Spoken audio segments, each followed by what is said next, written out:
Listo. Entonces, si ustedes, por ejemplo, ven mi presentación, esta presentación no es totalmente mía. Esta presentación es una adaptación de otra presentación, de un docente mío de redacción académica de esta universidad que menciona acá. Entonces, yo puedo hacer uso de, de otro tipo de presentación. Sí, puedo hacerlo. Primero, autorizando, porque sí me pido autorización al doctor. En ese momento, bueno, magíster. Y luego adaptar. No, tampoco lo voy a poner idéntico, ¿no? Adaptar ciertas cosas, utilizar ciertas cosas. Pero siempre hay que dar crédito a la persona que está haciendo, ¿no? Y ahí yo estoy cumpliendo con esto, ¿no? Es una presentación académica interna, no es para una exposición, no es para una conferencia, es para, como dentro de la formación académica de los estudiantes. Entonces, eh, estos aspectos y otros, ¿no? Han sido muy relevantes en los últimos años, sobre todo con esto de justamente eh, el aumento exorbitante de las publicaciones académicas en los últimos años, ¿no? Y se empieza a hablar justamente de, dentro de ese proceso, las malas conductas que se van cometiendo, ¿no? Para poder lograr el propósito, entre comillas, final de tener mayor producción científica. Sin embargo, en ese camino, ¿no? Se suceden ciertos hechos que deslindan, ¿no? De lo que debería ser, ¿no? Recordando que la ética, pues, es la forma de cómo nosotros deberíamos comportarnos como parte de una sociedad, ¿no? Que de tal manera nuestras acciones en verdad sean en beneficio, ¿no? Y no perjudiquen a otros. Dentro de ello, según este, según este Comité Internacional de Directores de Revistas Biomédicas, dice que la mala conducta incluye fabricación de datos, ¿no? Pero va más allá, ¿no? Falsificación de datos incluye manipulación engañosa de imágenes y del plagio académico. Entonces, esto cuando hablamos de publicación científica, ¿no? Entonces, recordemos también, ¿no? Que mmm, nosotros, si hacemos producción académica, obviamente que vamos a utilizar la evidencia que existe, ¿no? Vamos a utilizar la literatura, pero la forma como la utilizamos justamente va a ser la diferencia entre cometer o no una mala conducta en académica, llamémosle así. Y ahí viene justamente este tema bastante grande, ¿verdad? Ya hablamos de plagio y se nos viene a la mente este señor, ¿no? Eso ya es inevitable, lamentablemente, penosas a veces, digamos, respuestas que pueda dar. Entonces, ahí donde se generan controversias y surge la interrogante, ¿qué tan arraigado está este tema de plagio académico? ¿Y qué tanto se ha metido, eh, digamos, en la parte académica, en la parte intelectual, ¿no? Que ha invadido y que en todos los ámbitos se están dando ciertos casos? Y esto no es solamente de nuestro contexto, nuestra realidad, ¿no? Es en todo el mundo, ¿no? Inclusive a veces es impensable, ¿no? Pero se da también en sociedades muy desarrolladas, ¿no? Como la alemana, ¿no? En las cuales lamentablemente se han cometido estos actos, ¿sí? Entonces no es solamente de países en vía de desarrollo. Entonces, nosotros decimos hay que mejorar ciertos aspectos, pero si nuestros líderes no dan el ejemplo, ¿no? Entonces, ¿qué podemos esperar nosotros? Esa también es la otra pregunta. ¿Qué podemos esperar? Y así, ¿eh? Hay un montón de casos más famosos de repente, a veces casos impensables como personas ligadas a la literatura, a la religión, al periodismo o a la política que han cometido estos actos, ¿no? Y que desde mi punto de vista yo no creo que sea por desconocimiento, porque son personas que tienen, si bien es cierto, alrededor no conocen, pero tienen personas técnicos que podrían orientarles y podrían asesorarles respecto a qué cosa y qué cosa no es y qué cosa es un plagio académico. Entonces, es interesante, los invito a que lean, por ejemplo, digamos, la noticia respecto a estos autores, a veces uno dice oye, que un, digamos, una persona, ¿no? Un literato tan famoso puede cometer si realmente tiene las competencias suficientes, ¿no? Para poder generar ideas propias o para poder utilizarlas y citar. Sin embargo, se cometen, no en sus obras, ojo, sino en otras formas de publicación, porque recuerden que podrían también trabajar en el ámbito periodístico, ¿no? O de otro tipo de comunicación y en las cuales podrían utilizar cierta información y olvidarse, pues, notablemente. Entonces, ahí es el casito que inclusive fue sancionado, ¿no? Fue sancionado en su momento. De la misma manera también el monseñor en su tiempo cometió, ¿no? Algún tipo de plagio académico. De plagio académico. Eh, Otro periodista muy famoso, muy conocido. Entonces, a veces utilizamos información, ¿no? Que creemos relevante y que no sé si por olvido o por omisión o por otro factor no se citó adecuadamente, ¿no? No se citó. Y en este caso, que pasa mucho, sobre todo cuando se hacen discursos, se hacen informes, y esto pasa mucho en el Estado, ¿no? En el Estado lo que hacen es un copia y pega, ¿no? De otra cosa. A veces no se lee, no se profundiza. Yo lo puedo decir con motivo de causa realmente porque en algún momento he trabajado en una entidad del Estado en la cual los informes eran simplemente como plantillas. Había introducciones basadas en la evidencia desfasadas, no citadas, ¿no? Con muchos errores. Y era como un hábito porque se pasaba de año a año. Entonces, eso es, como les dije, es arraigado, no es no darle importancia, simplemente darle importancia al resultado final, pero no al contexto, ¿no? No a lo que te estás basando. Y ahí la pregunta que les hace este, este político, ¿no? ¿Es plagio o copia? ¿Qué le responden ustedes?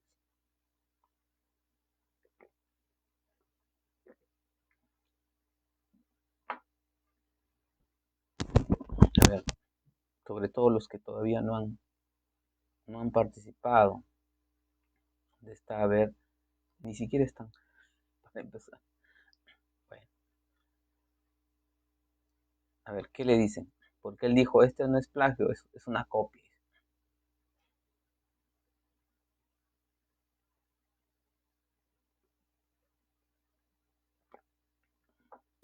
Es plagio porque él no citó. Claro, claro.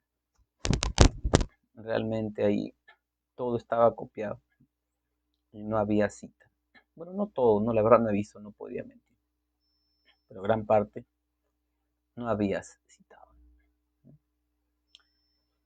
Entonces, nosotros simplemente vamos a la fuente básica y principal, ¿no? El buscar simplemente cuál es en verdad, la definición de copiar y ¿no? La definición de plagio.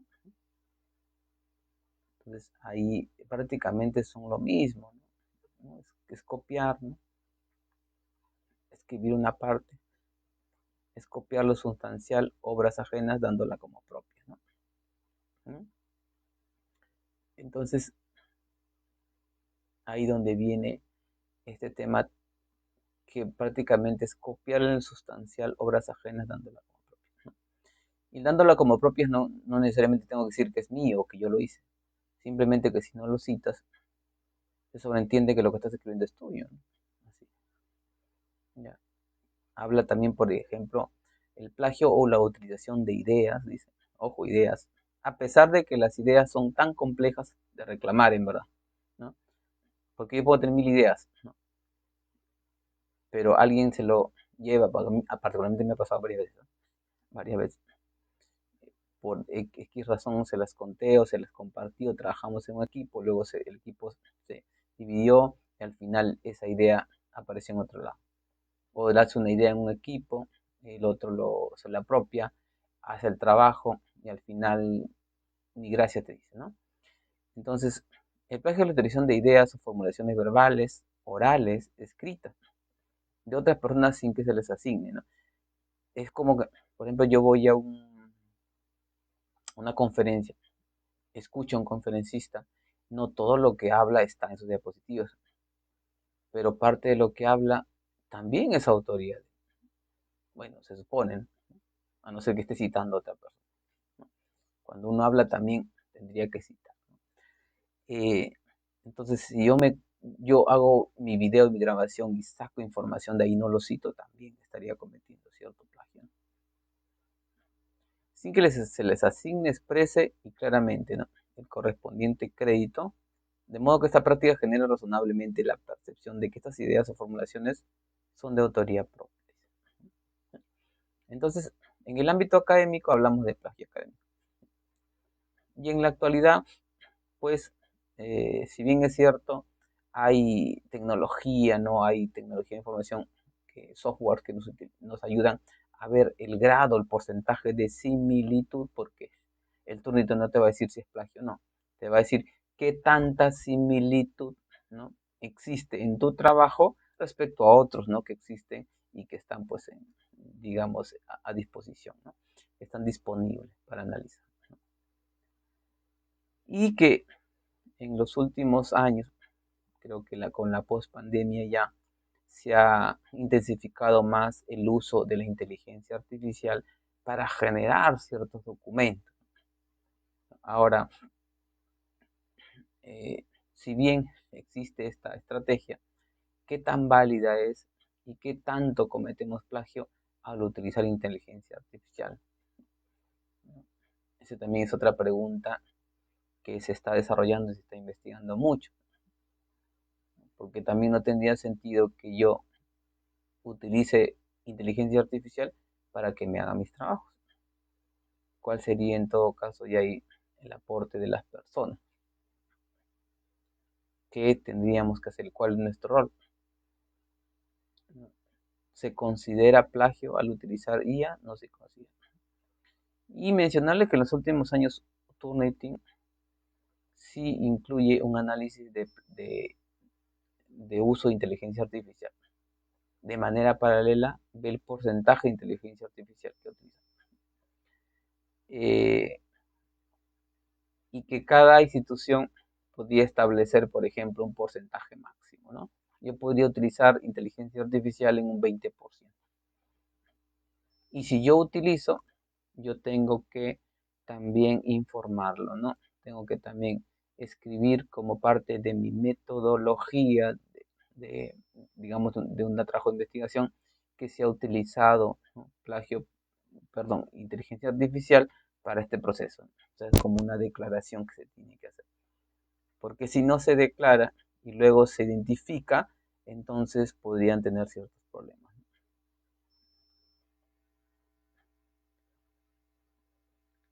Entonces, como yo les decía, el plagio este, no es propio de Latinoamérica ni de países desarrollados.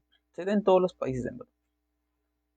Y obviamente el porcentaje va a variar dependiendo también del grado de producción que tengan, dependiendo también del nivel académico y digamos también de qué tanto realmente se fomenta este tipo de prácticas, ¿no? Se relaciona mucho, por ejemplo, con la explosión actual que hay de los países asiáticos respecto a las publicaciones, ¿no? Y justamente es donde tiene uno de los mayores índices de plagio, ¿no?, seguidos por Latinoamérica, Estados Unidos, etcétera, ¿ya? Entonces, eh, existen muchos casos, ya les he mencionado algunos respecto a representaciones en el sector político, ¿no? Y obviamente nuestro país no es ajeno, ¿no? Uno de ellos es el famoso político que les mencionaba, pero hay varios en todo el mundo.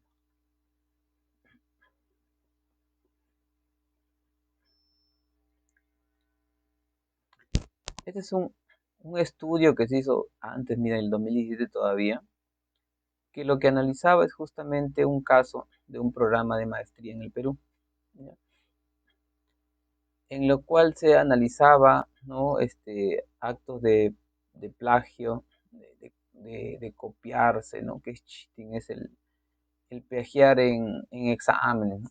O plagiar las respuestas de otros, ¿no? Y la integridad en investigación. Entonces, dentro de ellos se han encontrado varias cositas, ¿no? Por ejemplo, se encontraba en ese máster nada más, ¿no? Dos casos relacionados a copiarse, ¿no? A copiarse las respuestas de otros, ¿no? En los trabajos, digamos, en las evaluaciones. 5 casos relacionados a plagios en los proyectos de investigación de tesis, ¿no? Dice que estos casos, ¿no? Han revelado, digamos, o sea, la poca conciencia de poder cometer actos de plagio. Han revelado desempeños académicos pobres, ¿no? Y deficiencias sustanciales en la escritura, ¿ya? Que dice que en su análisis estas deficiencias eran compensadas con, digamos, patchwriting es como parches, ¿no? Parches para mejorar haciendo un copy-paste de otro lado.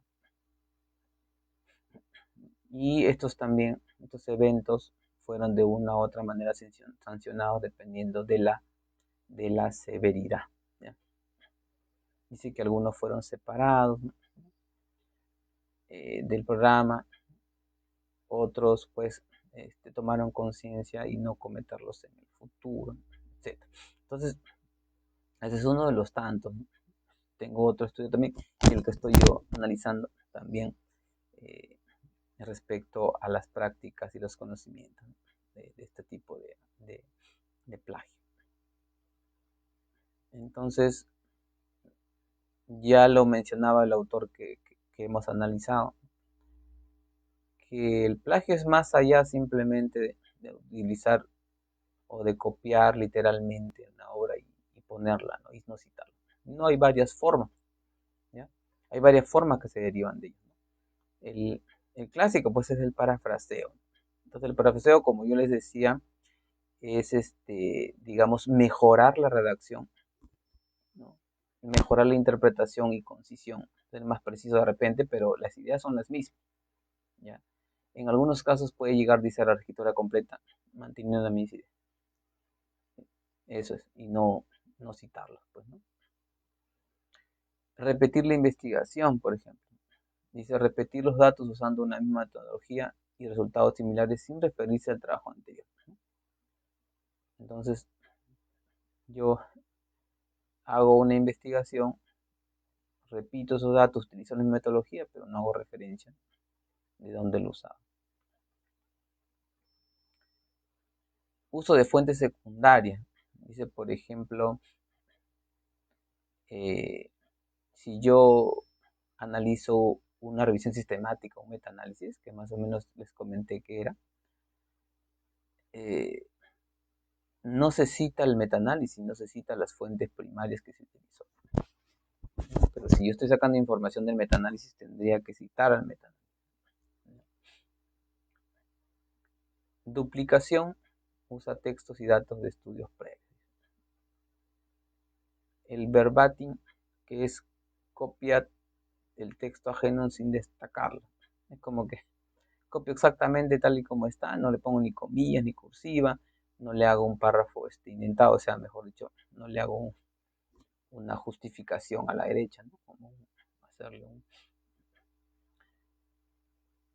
y no indica, menos indica la referencia. Entonces ahí también estoy cometiendo plagio. Colaboración no ética también se considera plagio, ¿no? Porque a veces hay investigadores que trabajan juntos, pero no lo declaran y se citan mutuamente. Entonces, como eh, yo hago una investigación, mi colega hace otra investigación, ¿no? Y luego publicamos separadamente y nos citamos. Nos citamos para de repente ganar citas por ahí. Pero esto no es ético tampoco. Atribución engañosa, que es lo que se ha visto mucho últimamente en el Perú, ¿no? No indicar los autores que participaron en un manuscrito. ¿Ya? Inclusive poner a otros más bien que no han participado. Y eso me ha pasado varias veces, sobre todo al, yo participé en algunos y por X motivos, pues no se aparece ahí. Y inclusive aparecen otros. Eso es más grave todavía, ¿no? Aparecen otras que se supone no han participado en nada, o nada relevante por lo menos. La replicación, ¿no? Que es enviar el trabajo a múltiples publicaciones donde manuscritos se publican una vez. Esto sí es imposible, ¿no? Tú puedes solamente enviar una sola vez. Es más, ni siquiera puedes enviar al mismo tiempo. Tú tienes que enviar, ¿no? Tienes que esperar que te respondan. Y si de ellos te responden y te rechazan, recién ahí podrías eh, enviar a otra revista, pero no a la misma vez, ¿no? Porque ¿qué pasaría si envías a la misma vez y ambos te aceptan? Entonces, ya ahí está, pues, ahí hay una mala conducta, ¿no? Una falta de fuente inválida, ¿no? Eso es lo que decía, la referencia no existe, no es correcta o tiene los datos incompletos. Eso también es otro. Y el completo ya es que es lo más grosero, que es copiar el manuscrito completo y enviarlo a nombre propio. Por ahí se hubo un caso, creo, ¿no? Que se envió todo y se envió como nombre propio.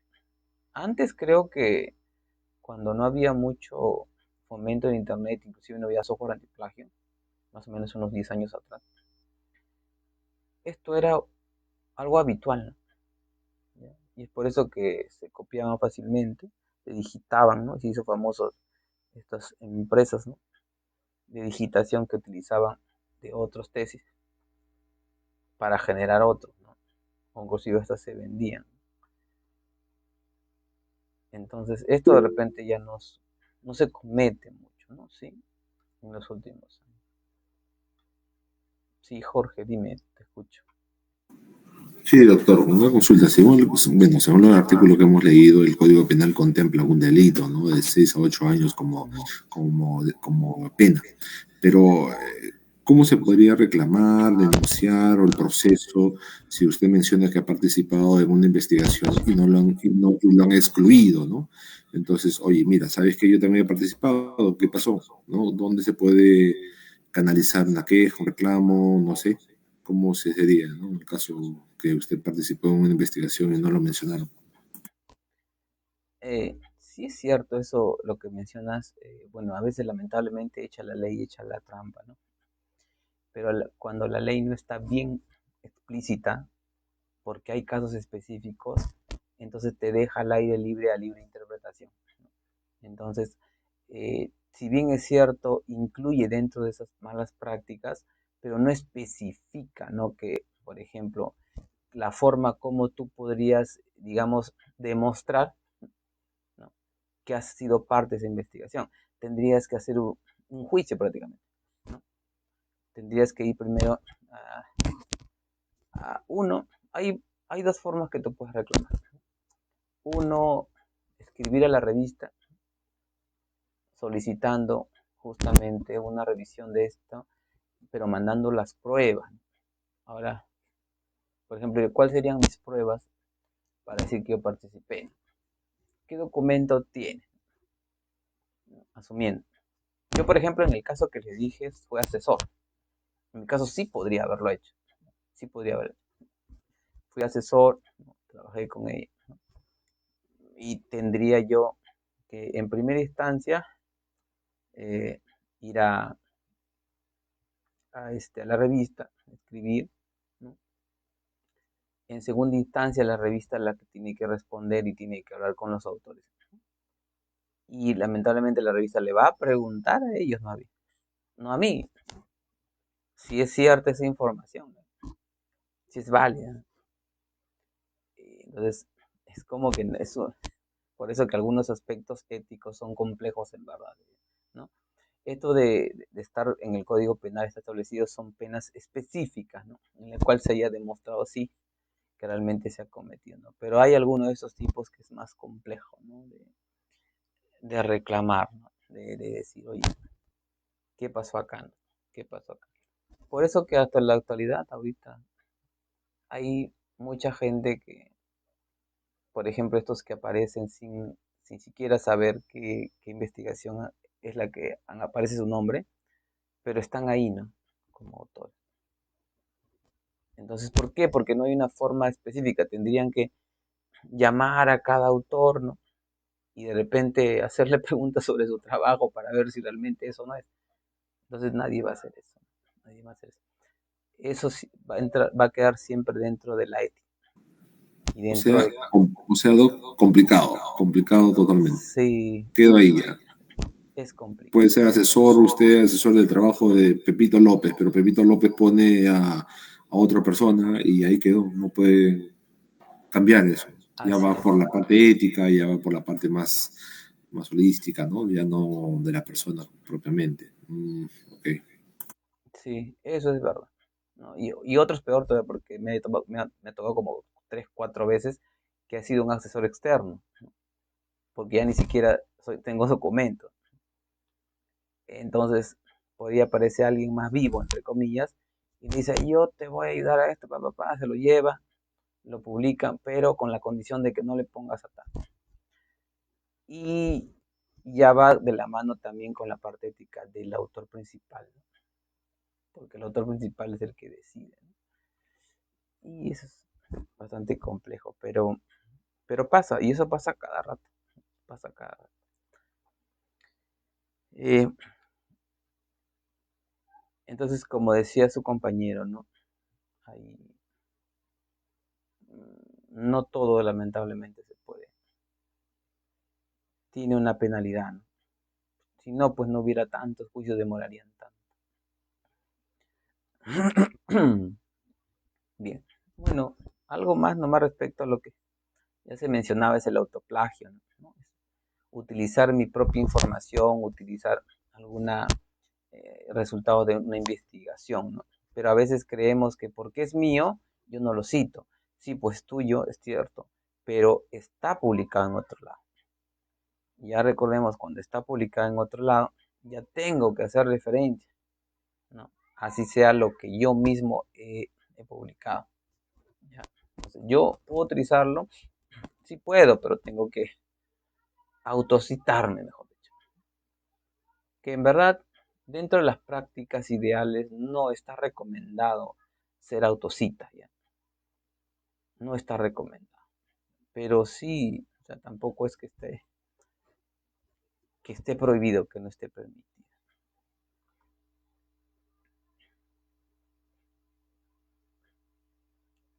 Las publicaciones Salami, estos son típicos de algunos trabajos de tesis, ¿no? Eh, que sí estoy viendo en algunas ocasiones, en el que, por ejemplo, ¿no? Hacen la actividad antimicrobiana de productos naturales. Entonces, es válido si es que yo, por ejemplo, he utilizado 4 o 5 productos naturales. Y luego digo, bueno, yo tengo 5 productos diferentes y voy a hacer el reporte de cada uno de ellos por separado. Eso sí es válido. Pero si, por ejemplo, yo hago el estudio de un extracto de una sola planta y, digamos, evalúo crecimiento bacteriano, actividad, concentración mínima, ¿no? Inhibitoria, evalúo sensibilidad y los separo cada uno de esos resultados y los publico. Eso se llama publicación salami. Una publicación larga se divide en partes mínimas que se van publicando así como una serie, ¿ya? En una o varias revistas. Y que usualmente, desde el punto de vista metodológico, pueden ser correctos, ¿no? Pero desde el punto de vista de relevancia no son tan importantes, no son como que resultados que aislados no aportan mucho. Entonces, eh, esa es una forma también que se utiliza mucho. Pero vuelvo a repetir, si es que estoy utilizando varias cosas y por separado lo puedo hacer, puede ser. O que de repente este trabajo dure un año, pero dentro de ello se ha visto diferentes cosas en el tiempo y se ha ido obteniendo resultados relevantes, bueno, también podría ser, ¿no?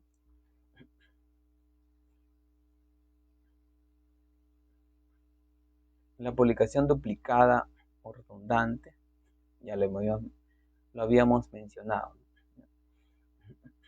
Por eso que siempre las revistas te van a pedir que firmes declaraciones juradas respecto justamente a la originalidad del artículo y que no se publica en otro lado ni parcial ni totalmente. Eso sí es importante. La sumisión duplicada es lo que le decía, ¿no? Mandarlo a varias revistas, ¿no? Al mismo tiempo. Entonces, en este caso, hay que esperar a que nos responda una revista.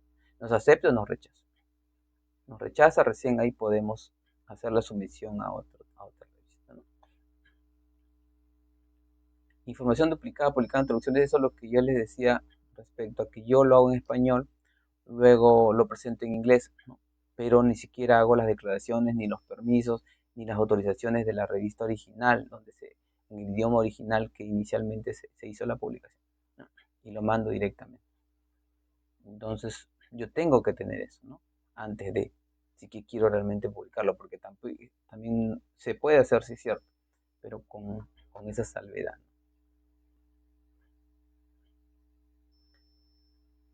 El plagio en mosaico es que a veces, y eso creo que pasó en alguno de los políticos, no me acuerdo a quién, que agarraban pedazos de cada uno y empezaban como un rompecabezas a armar. A veces cambiando el orden de las palabras, usando sinónimo, intersaltando. Eso no es parafraseo, ¿no? Y eso lo toman a mal cuando hablan del parafraseo. Cámbiale el sinónimo, ponle un pronombre, ponle un conector ahí, borra esto. Eso no es parafraseo, ¿no? Eso es un plagio, ¿no? Y peor aún si no lo citas menos todavía. Entonces, ¿cuál es la intención de eso? Es justamente lo que yo les decía, que aparece algo y siempre, eh, vamos a llamarle la delincuencia porque ese es su nombre, ¿no? Busca la manera de sortear esto, ¿no? Entonces, estas estrategias no éticas tienen la intención de burlar los software de detección automática. Porque eso es cierto. Porque un software automático lo que va a ver es la similitud, ¿no? La hilación de palabras, las palabras continuas, la cantidad de palabras que se repiten en una misma oración. Entonces, al borrar, al insertar otra cosa, entonces rompen esa secuencialidad, entonces no lo detecta probablemente, ¿no? Aunque en los últimos años ha mejorado mucho los software. Pero aún así no. Y estos plagios de mosaicos han aparecido, ¿no?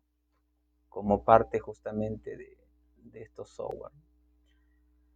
Plagio de ideas, ¿no? La apropiación de métodos de investigación, procedimientos experimentales, estructuras argumentativas o fuentes de información.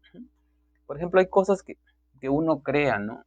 Dentro de su desarrollo académico, pero a veces no las escribe, no las publica porque cree que es parte, ¿no? A mí me ha pasado, por ejemplo, con las guías que he hecho, ¿no? Las guías prácticas, elaboración, que tanto ya he hecho de varios cursos, guías metodológicas, ¿no? Y como eso no está, pues, patentado, ni está escrito, ¿no? ni está publicado, pues cualquiera que lo encuentre, lo agarra y lo usa, ¿ya? Entonces, no es tanto el texto, sino los métodos. Utiliza la forma como tú has planteado, has abordado algo. Por eso que es importante, si es que es algo importante, interesante, por lo menos hacer una publicación en algún tipo de plataforma, porque hay plataformas en que tú puedes publicar hasta tus trabajos académicos. Ya al menos esa es una fuente no probatoria de que tú has hecho ha hecho la primera publicación. Ya. Y obviamente guardar, sobre todo en la nube, tus insumos, ¿no? Y este mismo, digamos, esta misma obra, llamémoslo así, para luego en algún momento, si hay algún problema de plagio, tú poder entrar en el proceso, ¿no? Y poder demostrar en sí, ¿no? Que es de tu propiedad.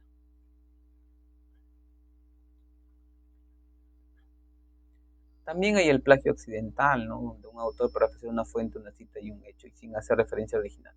omite la cita o las comillas para marcar el texto.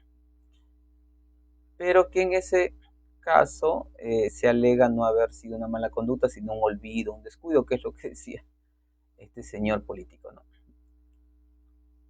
Se pasó, se olvidó,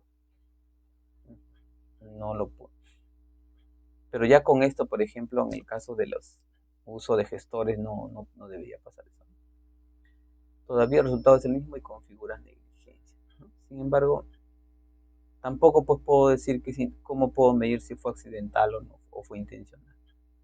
Lamentablemente eso no se puede determinar, ¿no? Hay también otro tipo de plagio ya un poco más complejo, ya relacionados con la revista, ¿no? Con la revisión por parte. Recuerden, o no, bueno, si conocen, normalmente uno envía una revista y esta revista, ¿no? se envía a revisores, ¿no? De manera inopinada, ¿no? De manera aleatoria de huerto al campo. Y estos revisores no saben pues, quién es el autor, ¿no? Ni de dónde proviene, simplemente ven el contenido. Pero ¿qué pasa? ¿No? Se han visto algunos casos, unas situaciones en el que un revisor, que obviamente también ellos tienen que hacer producción científica, y algunos están a la caza de la mejor investigación o de mejor impacto para poder enviarlos a revistas de calidad.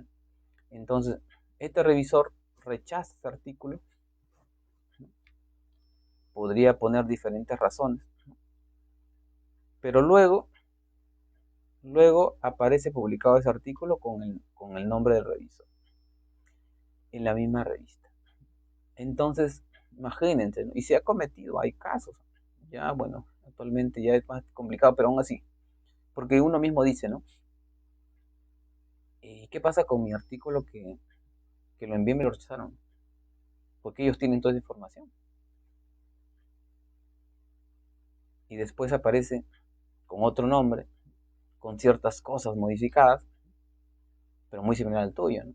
Ay, diré, ¿cómo reclamas ahí, no? También es otra cosa, ¿no? Entonces, ese tipo de actos también son desde ese punto de vista, ¿no? Éticos. Malas conductas que a veces son complicadas, complejas de demostrar. ¿Qué dice el Código Penal? Como dice su compañero, hay penas, tanto privativas, aunque a veces no son efectivas en la mayoría de casos. No creo conocer un caso, por lo menos, ni mundial, nacional, que hayan cumplido pena efectiva por demostrarse algún tipo de plagio.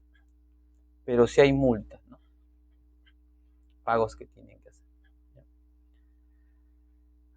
Si, por ejemplo, el artículo 216 del Código Penal menciona que se sanciona a todos aquellos que han cometido, por ejemplo, ¿no? Que han publicado una obra sin mencionar en los ejemplares el nombre del autor, traductor, adaptor, compilador o arreglador. Que estampe el nombre con adiciones o supresiones que afecten la reputación del autor. Y esto podría ser más complejo todavía, inclusive, porque yo puedo poner alguna información y le cambio la idea, dándole un tono de repente en las cuales esté dañando algo, ¿no? O esté yendo directamente a algo, cuando realmente no es así, cuando realmente no era la opinión original del autor. Eso también podría ser sometido a este tipo de pena.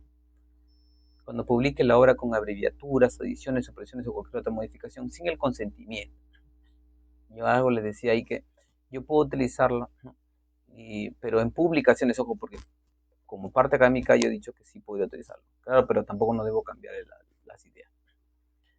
Entonces, yo tengo que tener consentimiento, ¿no? Un documento en las cuales se me indique que yo puedo utilizarlo y en las formas en que puedo utilizarlo. Si se publica separadamente varias obras, cuando la autorización se haya conferido para publicarlas en conjunto, o las publica en conjunto, cuando solamente se haya autorizado la publicación de una de ellas. Cuando es algo complejo, algo más grande, entonces de repente dice, yo voy a aplicarlo de manera separada, ¿no? Cuando en verdad no era. La autorización era para hacerla en una sola, y viceversa. ¿Sí? Entonces sí hay penalidades.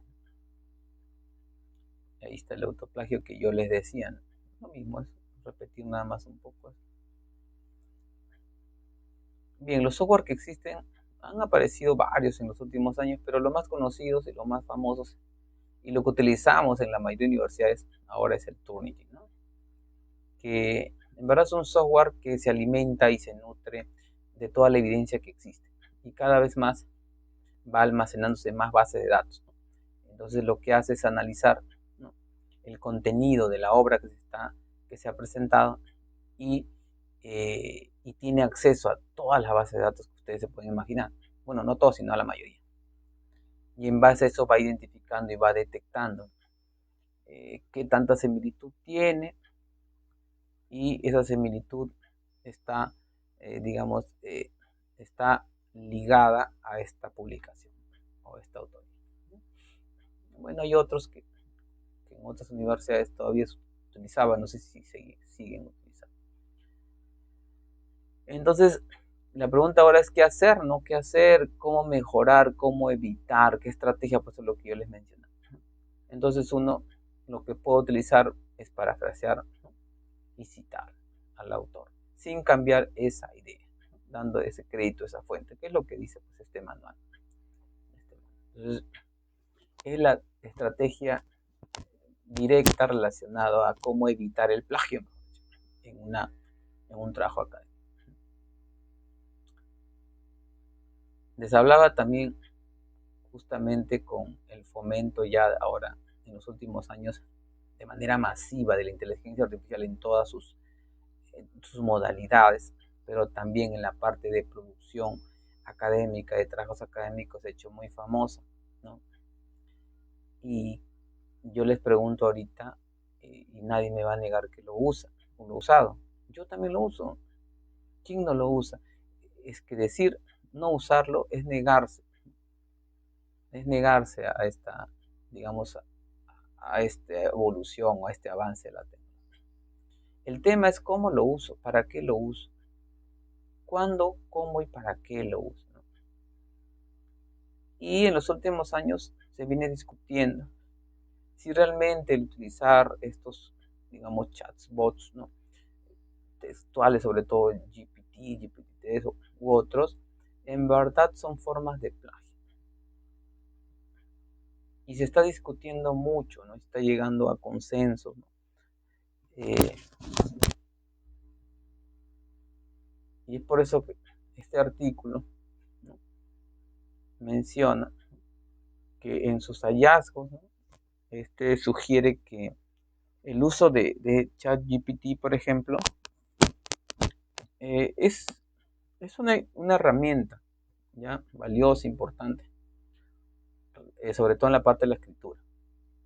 Pero sugiere, sin embargo, que es relevante, ¿no?, en las prácticas responsables, ¿ya? Y de esta manera se tiene que tener en cuenta la integridad académica, asegurando el uso ético. Por eso, ¿no? O sea, si es una herramienta que nos puede ayudar, sí es cierto, ¿no? Pero tenemos que tener a la par estos aspectos éticos para que aseguren la integridad académica.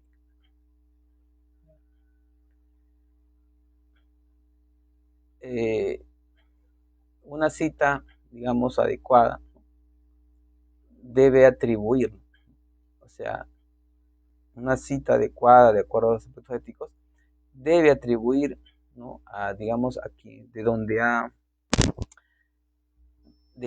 pertenece esa información. Y en este caso pertenece a la inteligencia artificial. Entonces hay que reconocer el rol que tiene. Por eso que yo les mencionaba que se tiene, por ejemplo, que informar, ¿no?, dentro que se utilizó este tipo de inteligencia artificial para, por ejemplo, no sé, ¿no?, para, por ejemplo, formular una pregunta de investigación o definir los objetivos, ¿no?, que fueron contrastados con los investigadores y el resultado fue, o sea, ¿cuál fue la contribución? ¿Para qué fue utilizado? De esta manera se va a prevenir pues plagio, ¿no? y, y siempre respetando los principios de la escritura académica. Entonces, la adherencia, dice esto, lineamiento de citación. Entonces, lo que va a poder es maximizar los beneficios de este tipo de inteligencia, mientras se haga un uso responsable, ¿no?, de estas tecnologías. Entonces, todavía, ¿no?, está como que todavía en debate. Hay mucho debate respecto a si realmente se va a considerar un plagio, ¿no? Pero como les decía también, en los últimos años se ha incluido ya el análisis, ¿no?, de inteligencia artificial en los software antiplagio, ¿no? Sin embargo, aparecen otros software y otros software y otros software y otros software que en verdad también pueden por ahí permitir de una u otra manera hacer algún tipo de trabajo, ¿no?, con poco aporte de las personas. Y hay varias cosas, ¿no? Tenemos, por ejemplo, como norma, ¿no?, digamos como contexto, la ley que promueve el uso de la inteligencia artificial en favor del desarrollo de la economía y social del Perú, ¿no?, que está ahí en el peruano, ¿no? Lo pueden leer en la ley 31814, en la cual da la directriz, la directiva, los artículos, sobre todo, qué es lo que se permite, ¿no? Bueno, esa es la norma, como siempre, ¿no? Y algunas otras que pueden ustedes evaluar respecto al uso de inteligencia artificial. Así como aparecen estrategias para detectar plagio con ChatGPT o otro tipo de inteligencia artificial, también aparece otro software que tratan de, digamos, de evitar este análisis. Y así está. Bien, y eso es lo que yo les decía, ¿no? ¿Y qué recomendaciones, ¿no?, darían ustedes para evitar el plagio de manera general, en todas sus formas que hemos mencionado? Entonces, por ejemplo, era resumir, ¿no? Resumir, leer el artículo, parafrasearlo, citar adecuadamente. Y otras que van de la mano ya con aspectos ya, digamos, educativos o de normativos que en verdad se fomenten, ¿no?, a niveles básicos, ¿no?, regular de las escuelas, digamos, las prácticas adecuadas de redacción y de uso de información, búsqueda adecuada, uso de información. Y eso también en cada una de las instituciones universitarias sea parte del desarrollo de las estrategias didácticas de todos los cursos, porque todos los cursos son capaces de poder desarrollar en algún momento informes, como le decía. Pero dentro de ello no solamente tiene que valorarse qué tan interesante es tu caso, sino cómo lo estás reportando, ¿no?, desde el punto de vista de redacción, y si realmente estás cumpliendo o no cometiendo, mejor dicho, malas conductas o éticas en, redacción e investigación, ¿no? Si estás respetando la propiedad intelectual, si estás citando adecuadamente, eso también se debe. Y otras que ustedes pueden tener en cuenta. Bien, ¿tienen alguna pregunta, duda? Sobre todo me gustaría que me cuenten sus experiencias, ¿no?